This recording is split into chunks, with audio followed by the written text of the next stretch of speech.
So with the buffs coming to Stryker, I thought it was about time I made my video talking about why I stopped playing the class and whether or not I'm going to be returning to playing it following the buffs that are coming very soon. First, I'm going to go over the perceived weaknesses and flaws of the Stryker class, as well as go over whether or not the changes and buffs are going to actually matter for the class or not. Then I'll finally talk about why I stopped playing the class and whether or not I'm going to go back to it. Now, a lot of people have some misconceptions about Stryker, and generally these are the players who are at a lower gear score or don't have much time invested into the game that believe Stryker to be insanely overpowered. There is some truth to it. Stryker does very well in PvP, although it can be argued that it's a very one-dimensional grab class.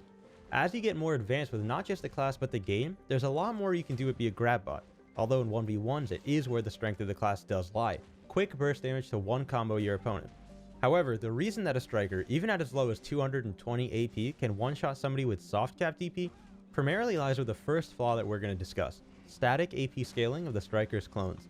The Stryker summons out clones with some of his awakening abilities, but these clones have a static 100% accuracy and AP set to them. They don't scale at all with AP. Because of this, the Stryker does feel sort of overpowered in the early game and not rewarding at all in the late game, as your damage does not scale well with the AP gains you get. At late game grind spots like Histria or Ackman, clone damage accounts for 20 to 30% of a Stryker's damage, but since it's capped, it feels very underwhelming. Having these clones instead scale with AP would feel much more rewarding, but would also require the 100% accuracy to be tuned down as to not be overpowered. The second thing I want to discuss is one of the two main issues that I have with the class. The first thing we talked about was how Stryker's clones have a static AP and don't scale, but it isn't something that ruins the gameplay, and is instead only noticed through the numbers. Since it is designed this way, even though many people would rather it scale, it still works with the class's kit. These next two things, however, are what stop a lot of people from going far with Stryker and instead often reroll to its counterpart or other classes in the late game. The first of these issues is the awakening skill's animation speed of the Stryker. It feels clunky and horribly slow compared to most every other class, and is vastly more clunky and slow than the Stryker's counterpart, the Mystic.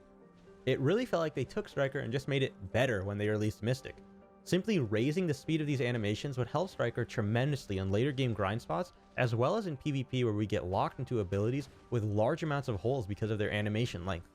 This raises another point entirely. The Stryker has a huge amount of holes in pretty much every protected skill that he has. His iframes, Silent Step, Flash Step, and Back Step all have holes at the beginning and end, as well as super armors like Mass Destruction, Rage Hammer, etc. These aren't too big of deals, as most classes do have holes in their kit, and it isn't something to complain about.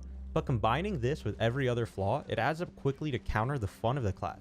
Moving on to the second main flaw I have with Stryker is simply the PvE damage. At trash mobs, places like Ahaz, Stryker does very well because his abilities can one-shot a pack, and his mobility lets him move quickly between them.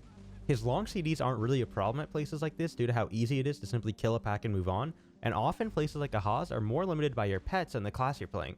Moving from the Valencia trash mobs, you get to Mansions, a place where again Stryker does decently due to its burst and mobility, but the flaws of its kit start to show here until you get the AP to deal with them. It's when you get to the endgame grind spots, Ackman, Histria, and beyond, that the kit really starts to show its extent. Stryker is bad at grinding these locations, plain and simple. Static AP clones, low sustained damage, high cooldowns all add up to make it a pain to grind with the Stryker compared to its counterpart that is arguably one of the best grinders in the game. A simple PvE damage increase would do wonders, as the actual act of grinding isn't that bad. Stryker is one of the only classes that I can personally grind on and not get bored fast because of all the skills flowing together very well. It makes for a really fun grind, just one that takes a lot longer than other classes. There are some other smaller issues with the class, but I feel that I've covered everything that adds into a lot of people's decision to roll a different class once they get towards the endgame. So now let's talk about the buffs that are coming to Stryker and how well they're going to solve these problems. First of all, let me say that the only thing we discussed that has been changed is PvE damage. After these buffs, Stryker will still have static AP clones, its skills will still feel long and clunky, and he will still play the same. Yet, they tuned the PvE numbers of the class up to a very noticeable degree and added in some quality of life changes that I wouldn't have even thought about. I'm not going to go over every line in the changes, I'll just be covering the important ones and what they mean for the class. For a full rundown of the changes, I'll link the patch notes in the description of the video, as well as the Stryker Discord. As far as number tuning goes, Ultimate Crush, which was before rather useless, now does more damage and now has its damage being more of a cone shape for better AoE. That way the damage is more centered and concentrated. Skull Crusher will now always crit in PvE, Infernal Destruction has had its damage increased and a bug fix that causes it to do less damage on live. Endless Flight also had its damage increased in PvE, and so is Wolf's Fang. Aside from the number increase, there were also a few immense quality of life changes added. You can now cast Ferocious Assault from your pre-awakened form, and then flow into a Skull Crusher from there. Rampaging Predator's speed is marginally faster and has 2 additional hits in PvE. Endless Explosion has a 70% crit chance in PvE now, and can also flow into Endless Flight on the last hit if you choose so. Some other changes like better flows into other abilities after Ferocious Assault and Rampaging Predator were added as well as other changes that we won't go over in this video. All of these changes help immensely fix Stryker's completely lackluster PvE presence.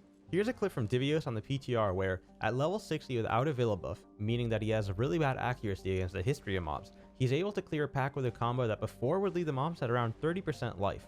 The changes don't just help PvE though, and instead give the Stryker a few more options in PvP. In large scale, he can now have a protected jump that flows into a Skull Crusher and combo from there, and in smaller fights he now has more tools under his belt to keep the class from feeling one-dimensional. Really, we'll have to wait and see how good these changes are with testing on the live servers, but a lot of people are actually upset that more wasn't changed. For me, not seeing much done to the animation's clunkiness was the biggest initial reason I thought these changes weren't the best, and of course more changes would have been welcomed. But these buffs are actually insane because they fix the one core problem that keeps people away from playing Stryker in the endgame. You can now go and grind at endgame spots and not feel like you're being sandbagged. You don't need a Mystic ult anymore. And honestly, nothing more is needed for me to see that Stryker is now probably going to be in a great spot for a main class, and I'm completely content with the changes. So now let's talk about what made me stop playing Stryker. Probably about 40% of it had to do with the fact that I was approaching the endgame and didn't see myself putting up with this lackluster PvE presence, and another 10% being issues with his clunkiness in general. But the other 50% was really just due to out-of-game problems. I was feeling burnt out and I stopped playing. When I came back to the game, I saw myself at a crossroads. I just had emergency surgery, and I really miss playing the game, and I had a lot of time to do it now. But I didn't want to go back to Stryker knowing that I wouldn't be able to play it effectively at the end game for a while. So I experimented with the first class I ever played in BDO, even before Awakenings were a thing, and leveled my Sork to level 60. I didn't really like the playstyle in PvP. In fact, it was actually the exact opposite of how you play a Stryker, and so I tried out Wizard. I haven't PvP'd much on my Wizard, but I really do enjoy his clear, and so far I'm liking his PvP style. But for me, I'm more of a lone wolf. I like those solo fights a lot more than the large scale, which is where Wizard excels. I got my Wizard to 61, I'm having a blast with the PvE buffs at Aukman, but it's not enough for me. I've always loved the fantasy of Magic, and in most games the mage classes are always what's first drawn to me, yet I still always end up picking the more roguelike assassins or fighter classes in the end. It's been a while since I made my Stryker, but I've been keeping up my PvP skills with him, and before the buffs probably drop on Wednesday, I'm going to go back to him. I'm still going to spend the week grinding on my Wizard enjoying the changes, but in the end I'm an Ook and the class is calling me back. With these changes, I can main the class and have fun, and that's really all I want for my Stryker. He's my favorite class to play. I really like the quick combos he can do. I like being a grab bot, I guess. Maybe I'm just a low IQ player, but hey, I don't know. For me, Stryker is super fun, so that's the class I'm going back to. Thank you guys for watching. If you disagree with anything I said, please let me know in the comments. And if you did enjoy the video, you can subscribe for more content coming soon, as well as like the video from there.